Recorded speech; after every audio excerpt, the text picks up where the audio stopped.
साथियों, न्यायिक सुधार केवल एक नीतिगत विषय या पॉलिसी मैटर ही नहीं है।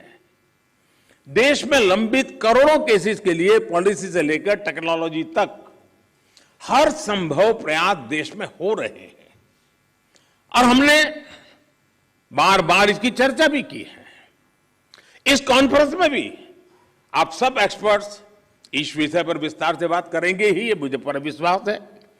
और मैं शायद बहुत लंबे अरसे तक इस मीटिंग में बैठा हुआ हूं। शायद जजेस को ऐसी मीटिंग में आने का जितना अवसर मिला होगा उससे ज्यादा मुझे मिला है, क्योंकि मैं कई वर्षों तक मुख्यमंत्री के रूप में इस कॉन्फ्रेंस में आता रहता था। अब यहां बैठना मौका आ गया है तो यहां से आता रहता हूं। तो एक प्रकार से मैं इस महफिल में सीनियर हूं।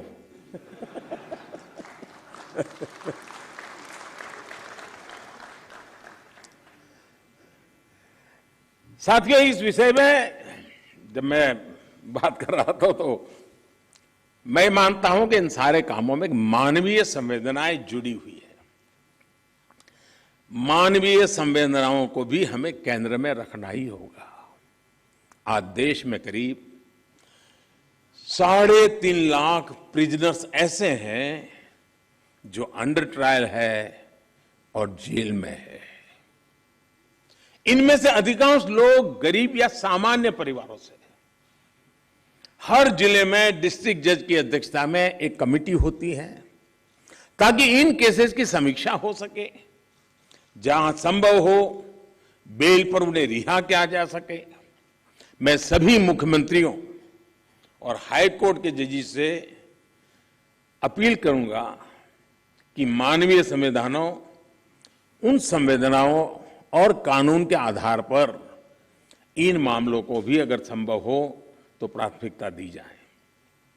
इसी तरह न्यायालयों में और खासकर स्थानीय स्तर पर लंबित मामलों के समाधान के लिए मध्यस्थता, मीडिएशन भी एक महत्वपूर्ण जरिया है।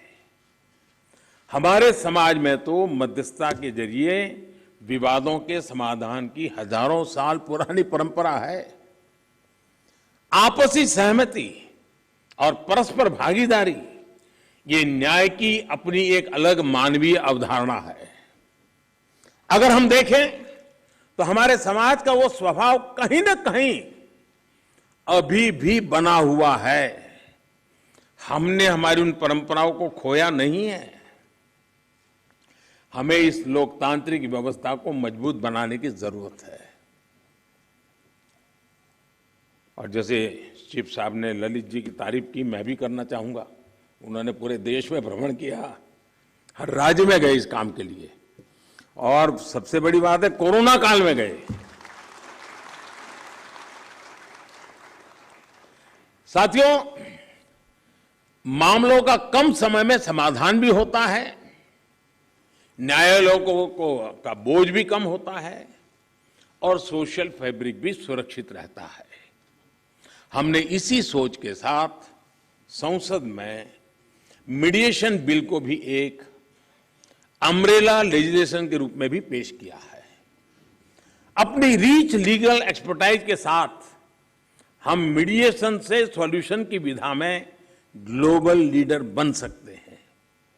हम पूरी दुनिया के सामने एक मॉडल पेश कर सकते हैं। साथियों, मुख्यमंत्रियों और मुख्य न्यायाधीशों की ज्वाइंट कॉन्फ्रेंस पहले भी होती आई है और उनसे हमेशा देश के लिए कुछ न कुछ नए विचार भी निकले हैं। लेकिन ये इस बार ये जो आयोजन अपने आप में और भी ज्यादा खास है। आज ये कॉन्फ्रेंस एक ऐसे समय में हो रही है जब देश अपनी आजादी का अमृत महोत्सव मना रहा है। आजादी के इन 75 सालों ने जुडिशरी और एग्जीक्यूटिव दोनों के ही रोल्स और रिस्पॉन्सिबिलिटीज को निरंतर स्पष्ट किया है। जहां जब भी जरूरी हुआ, देश को दिशा देने के लिए ये रिलेशन लगातार इवॉल्व हुआ है। आज आजादी के अमृत महोत्सव में जब देश नए अमृत संकल्प ले रहा है,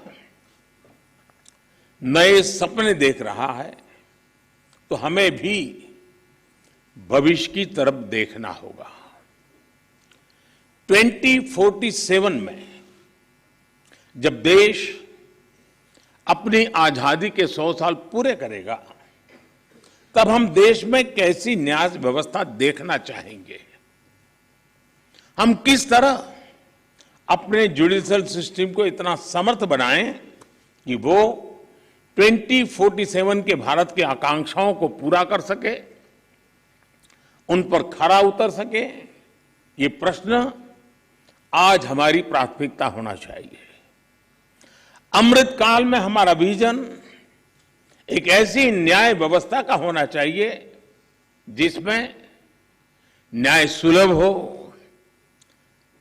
न्याय त्वरित हो और न्याय सबके लिए हो। It's great to see you here. Thank you for watching our work. If you haven't subscribed yet, don't forget to click the bell icon and subscribe to Mojo Story and support independent, robust journalism.